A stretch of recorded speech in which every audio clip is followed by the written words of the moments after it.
Masked Hero.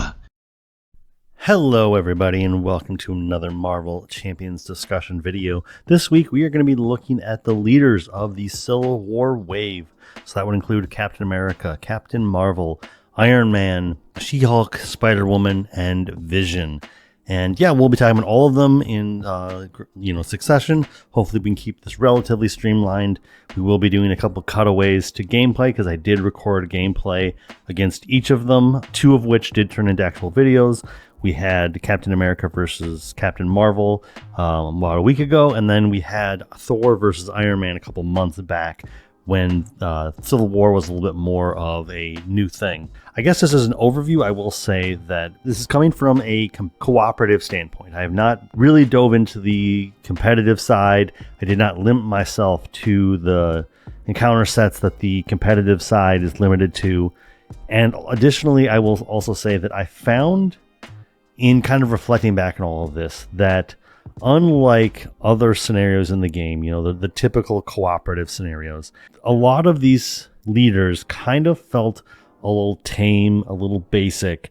They didn't kind of have that same feeling of being like a mini game that you're playing against a leader. I view Marvel Champions as a really interesting game because each scenario kind of has carte blanche to be its own individual mini game.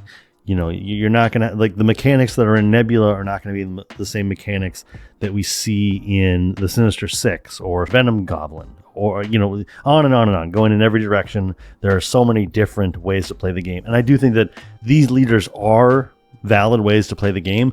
I just, in looking back on their mechanics, I felt like it was the most kind of milquetoast variety of ways that these scenarios could run.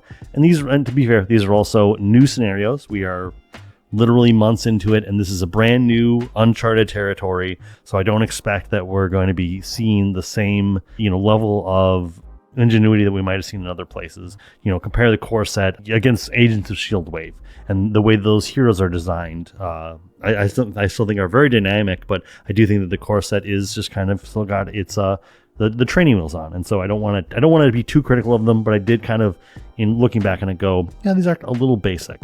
But with all of that out of the way, let's actually get into the individual scenarios or the individual leaders and talk about Captain America. So Captain America was a leader deck that I built, and I'll put for all of the leaders, I'll put up the leader deck that I built just so you know the composition of the encounter deck. I won't list it all off, but it was a deck Captain Marvel went up against. Again, you can go watch the gameplay. And what I will say with Captain America is that he did feel a little basic with the shield gimmick stapled on.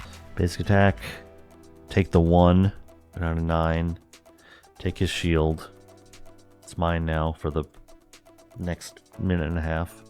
This is really just to say that if you were to take, like, Rhino, I think is the most basic scenario possible. Like, there's not a lot of bells and whistles, and if you were to just reskin this as Rhino but giving him Captain America's shield, like, it wouldn't be spot on, but it would kind of be the same thing. Like, his encounter deck is made up of cards that give him things like overkill. He has his attacks, and if he deals damage, he stuns a character. He has ways of regaining his shield, getting tough, which can kind of be a stand-in for healing up damage. And that's kind of the way that he felt. Like, nothing ever felt unfair or cheap, but it just felt like a situation where it didn't really stand out. And I do think that the modular encounter sets that you add are going to be that spice of life that's going to take all of these scenarios and make them into something more. In just trying to capture Captain America, I do feel like they did. It's just didn't feel electric like some of the other ones did, where I was just like, oh yep, this is going to be unexpected, extra attacky or extra schemey. It was just sort of like, this is a scenario. And besides the fact that giving the tough whenever he regains the shield, is that what it is? It's after Cap's shield is attached to Cap, give him a tough status. So giving him the tough and remembering that he has retaliate were really the only memory issues I had. Put out Monica Chang.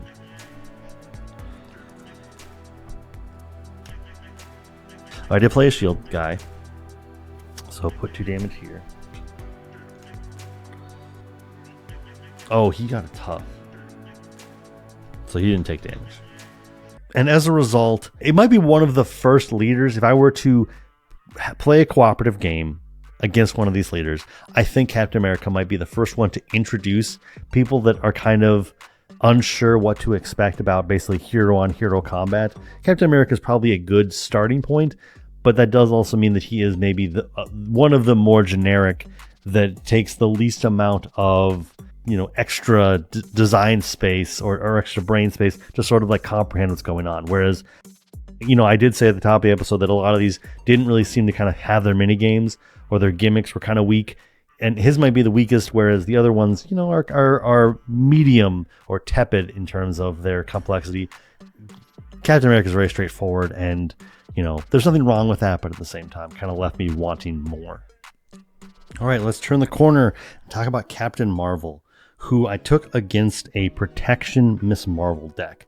So my main thoughts with Captain Marvel is that she's built with pretty good stats. She's, got 1-2 stats with the 14 hit points, and then the second stage being 2-2 stats with 18 hit points and steady. Really nothing to complain about there. But I think that her gimmick of the energy channel did take some time to adapt to.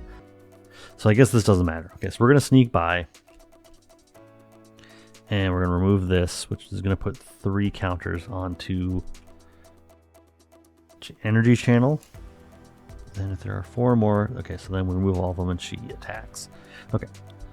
Then I suppose it doesn't hurt anything, but at the same time, that's one more less card we're going to draw. So let's just let this go away. And at that point, should I have just attacked? Yeah, we'll go back retroactively. Say I attacked before we did this. It was never something that was hard to parse. It was just one where it's like, okay, so I should probably do this. Then I can get the energy counters on. Or I should make this attack, then get these energy counters on so that we hit that maximum without Carol having a chance to attack.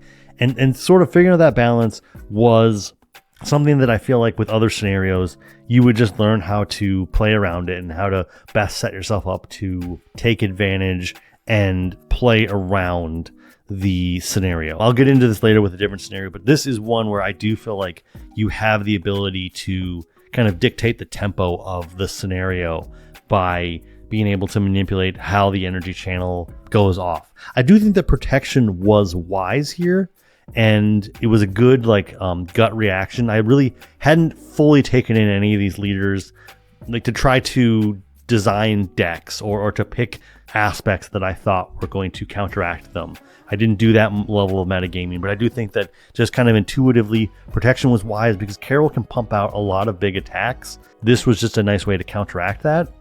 I do feel like Carol is a leader that you do want to rush against. You don't want to throw a bunch of really small attacks against her. You want to throw, a 6, an 8 power attack just to try to blow through her in chunks so that she gets the least amount of chances to attack, because she is built in a way to combat a smaller rush strategy. She will win the war of attrition, whereas if you just come in with your nukes, you will be able to take her out. And I do think that the design of Cosmic Flight is relevant here because it takes attacks that would deal large swaths of damage and suddenly says, oh, actually, this only deals 3. So you can't just throw your swinging web kick against this because I'm just going to reduce it down to 3. It also does leave you with a point when it's like you sort of want to get an attack in for 4 just so that you are open to make those bigger attacks later. And so, again, like I said, she is a good example of a character where the player's actions can be dictating the tempo of combat, but she is built in a way that I feel like at least is reacting to that it says, hey, I want you to attack me so that I can attack you back, but also I'm going to have mechanisms in my kit that kind of disincentivize making the kind of attacks that you'd want to make. Overall, I think also speeding up the tempo by saying that, we're going to be adding channel counters to energy channel so that you don't get that dedicated 4 attacks. Or her side scheme, I believe, what is it? It adds 3. Yeah, so it basically sets you up to your next attack Carol's going to attack you back. And if you don't think it through, like in the example piece that I showed, you will get a situation where you put the 3 on and you make your first attack for the game, and suddenly she's attacking you back, and it's like, oh, I need to be attacking her, then doing this to get it up to 4, so that I buy myself at least this turn before she's attacking me back. And yeah, overall, I think that this is a really well-designed leader. I'd like to see what they can do to evolve off of this, because I do think this is the kind of reactive scenario that would be really good and would be really good to invest in. Originally, I was going to do this in alphabetical order, and Vision would have been the last leader that I touched on. But I think that I want to talk about him now so that I'm not ending this entire video on at least a sour note. The deck that I used with Vision, I was trying to capture the idea of like the Infinity Ultron from the cartoon, where, you know, Ultron uses the Vision's body, upgrades his body, gets the Infinity Stones and everything, and goes on this multiversal thing. Like, I decided, let's give Vision the Infinity Gauntlet. That was a misstep, and it resulted in the entire kind of encounter deck having a bad showing. And in hindsight, what I should have done was built a different deck, played it out to try to get a better idea of how Vision worked. And no one's making me make this video at this time, but I wanted to get on top of it. I say all that to say that some of my impressions of Vision are probably tinted by the fact that the encounter deck that I built for him just might not have been the best showing, and that does go to his detriment, and it might go to the detriment of my own review. But what I will say is that Vision and his dense and intangible mass forms were interesting and left me wanting a little bit more. Over the last year, I've been playing back through some of the Legend of Zelda games and have really grown an attachment for these bosses that are sprinkled into some of the games within the franchise, where the player's actions drive the tempo of the fight. And I did mention this with Captain Marvel, and I would even say that to some extent the shield mechanic on Captain America do these in different ways. But, you know, like the prime example of this, the one that always stands out, is in the Ocarina of Time. You've got, I think it's called the Iron Knuckle or something, but basically where your actions are going to be pushing how he reacts. Like your movement through the environment dictates how he attacks you. Moving it back to Marvel Champions, Vision felt like too much of a robot, for lack of a better term. While cards in his kit can change up that tempo, for the most part, the players can kind of just stay in the form that he's least effective against for the first few turns and really reap a lot of benefits from that. I wish he started in Intangible, chiefly because it would lessen the effectiveness of attacks on the first turn. And I am a fan of when a scenario can basically disincentivize something you would normally do on the first turn by just putting up roadblocks, like putting up guard minions that are going to come into play to prevent you from making an immediate attack against the villain, starting with a lot of threat on the main scheme, so that needs to be your top priority the first turn. And I think that if we would have started with the intangible form, it would have reduced the amount of damage you could deal to Vision. But then on the villain phase, when he flips over, or when you finish phase 1 and you flip over the mass form, suddenly he's in his dense form, which is going to take advantage of the fact that you're probably in your hero form. Because the first thing you do most of the time is you get everything set up, then you switch to hero form or start doing hero actions. This would have enabled him to have +1 attack on the villain phase. It disincentivizes you to want to attack him, but what are you going to do? Like, not start at least building up your board in a way that's constructive? But then also says, hey, now I've caught you in hero form, now I can deal that extra damage. Now maybe that would cause the play pattern to change. People would just stay in alter ego knowing, you know, we're basically going to delay everything we're doing by 1 turn, and again fall into the situation where you are trying to stay in the form that's most advantageous against what Vision will be. That's kind of it. Like, I don't have a lot more to say. It's just that I think that this is an interesting leader that probably had plenty of time to cook. I just would have cooked it differently. I don't think that there is a inherent problem. Like, just in the grand scheme of things, I think that this is one of the weaker leaders just in terms of what we got. Tough scenario. I'm not going to say this is impossible. I just think that I have assembled a considerably hard scenario, but I had fun. I think the vision mechanic with the dents and everything is fun. So yeah. Iron Man was the first leader that I played against, both on the channel and in real life.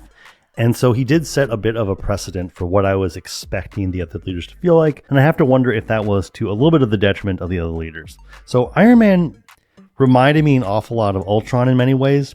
He wants to strip you of resources through hero actions on his attachments. Well, and the attachments in themselves is very Ultron, where Ultron had a lot of attachments that make him kind of stronger and better and everything. And obviously, the gimmick with Iron Man is the fact that his scheming is going to get better with each tech attachment attached to him. That said, I never felt concerned that I was going to lose to burst damage from Tony.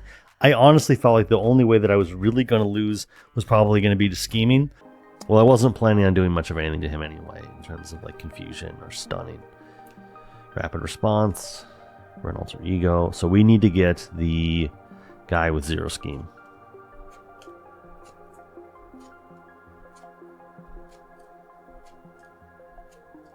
Wow.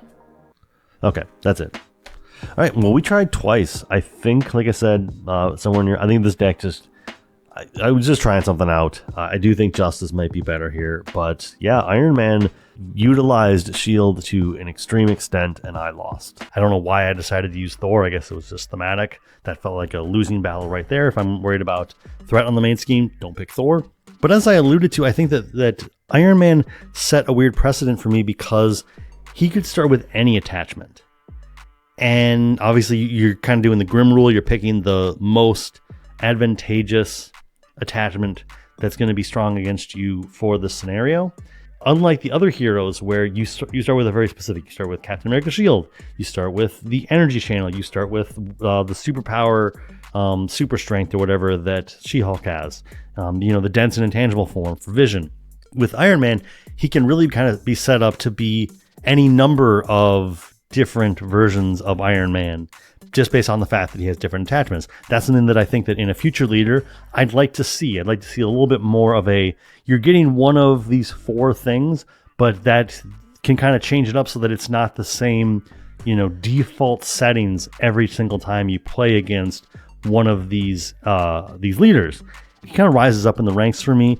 We're only talking about 6 different scenarios, but I do think that he probably is in the top 3 for me. The fact that his stats can waver so wildly and his default kind of settings can vary so wildly. I think that this was a interesting first attempt for a leader, and I look forward to more things similar to Captain Marvel, more things kind of being built in this kind of way. I've seen some people taking stabs at custom leaders. I don't really have really strong feelings about them because I just don't really have strong feelings about leaders yet. I would say for people who are thinking about custom content for leaders, which is a domain that I don't plan to go into anytime soon, but take your examples from Carol and from Tony in terms of what you're going to be doing with just the base idea of the hero. And hopefully that is the right direction. But yeah, other than that, I don't really know. There's not really too much more to say. I do think that this is a good scenario that's just sort of hard to explain why I like it, but I'm hoping that I got that across. Hello, if you are enjoying this content, if this happens to be the 3rd video of mine you've watched today, I would really love a subscription. It goes a long ways. Additionally, if you have discretionary spending, this is not required, but I do have members opened up. I want to make members only content. The demand's just not there yet, but they do get to see the videos as soon as they are live. That can be 24 hours notice. That can be a week and a half's notice, but you get that content right away. Any form of encouragement, any form of support is definitely appreciated. I won't take up any more of your time. Turning the corner to She-Hulk. This was the game that I accidentally created the unintentional counter by playing with Bishop. And she'll attack me for 3, for 5. I will go down to 3. 1, 2, 3, 4, 5. These go to my hand. I will exhaust. 1, 2, 3, 4, 5, 6, 7, 8, 9. I will go up to full health. if Captain America was the Rhino plus some gimmick, I think that She-Hulk is kind of the Juggernaut plus some gimmick, because She-Hulk can just push out so much damage. In some of my testing games, I was taking like 9 damage on the first turn from She-Hulk. Now granted, that comes down to the fact that she just got an extra attack, or we had a minion come out that was doing something, and so that does add some extra damage. But like, just overall, defending against She-Hulk was so important. Having a high defense stat would have been so beneficial. Now when we move on to the actual like game that I played against her, that I recorded with Bishop's ability to take damage, including from the Do You Lift ability that's on She-Hulk, where she deals the damage to you when you change to hero form. That included, plus her just high attack, only feeds him to put more resources into his hand. And if you just have his uniform, you just recover all the damage. This was also the game where I began to fall in love with Husk. Okay, so what I'm going to do is, on her trigger, I'm going to discard a science and a wild to be a physical resource. So I will heal the damage, the consequential damage she's going to take, and ready her back up to get rid of the tough. I'll just move it over here because I imagine I'm going to need it again. Then that's a damage and a tough, or a damage and a ready, damage and a ready, a heal and a heal, and how about a damage and a heal? So we're going to swing, do all 3. So 3 damage, heal the damage, ready. 3 damage, so bring her down to 9. Then we're going to do it again. Do the entire cycle again, put her down to 6. And then, okay, so did that. All right, and then last thing would be swing for 3, put her down to 3. And she began to become ridiculous. And I think that the combination of Bishop's ability to heal and Husk's ability to just deal large swaths of damage made She-Hulk a little bit more of a cakewalk than I intended for it to be. That said, She-Hulk is a bit of a guilty pleasure for me because I find her to be fascinating with just the amount of damage she's pushing out. I do think that she makes for a very fast game, and sometimes you just want a fast game where you win quick or you lose quick. And I think a scenario where she has a lot of health, but you can build a deck that does not allow her to really put up much of a defense. Like I don't think she has any way to gain a tough, like just in the kit. If you can just thread the needle and, start to deliver, big payloads of nuclear damage, you can just take her out super quick. And it does become like just a big game of fisticuffs. At the same time, you need to be putting your best foot forward, but at the same time, you need to never fall onto your back foot, because she can just naturally be dealing 4 damage to you or naturally dealing 7 damage to you. And I think that just overall, that is fascinating. I think that a game where it's just 2 big kaiju punching at each other is entertaining. It's not for everybody, and it's not something that I would want to do all the time, but I definitely found it in this context to be really, really fun.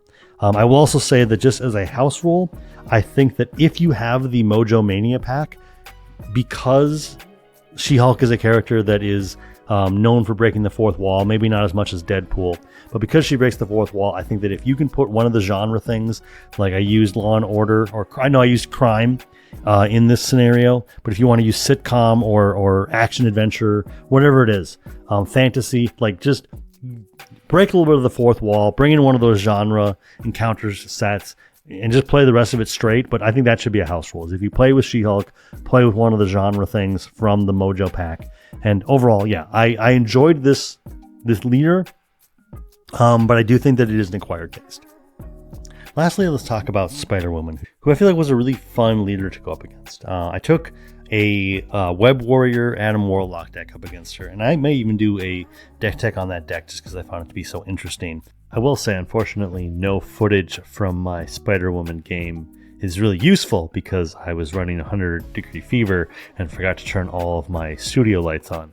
All right, so what do we want to do? Wait. I didn't turn the lights on? I've been recording for 25 minutes. I didn't turn the lights on. I will say that Spider-Woman looked really scary on the surface. And I can see where the finesse card that she's linked to could really get out of control really quickly. But I think that if you're playing smart and you bring enough allies, you can lessen the amount of burst damage that she's dealing in a given scenario. I'll also say that Spider-Woman reminded me of Iron Man and Captain Marvel in a way, but I think whereas they are a little bit more, whereas Captain Marvel kind of like sets the tempo, the theme that's been across this entire video. Iron Man is a little modular and can kind of have, a different base setting to go up against. I do think that Spider-Woman obviously always starts out with the same template, but I think that she also sets the tempo all by herself. She is revealing treachery. If you want to, you can build the encounter deck so that she sets her own tempo. She can be throwing out extra treacheries. They're going off the finesse thing to make it more and more deadly. Basically make it so that she's attacking with a base of 4 or 5 every turn. Additionally, I will say that I was a little taken off guard by the fact that she also felt like maybe the first stun and confused lock scenario that we've had.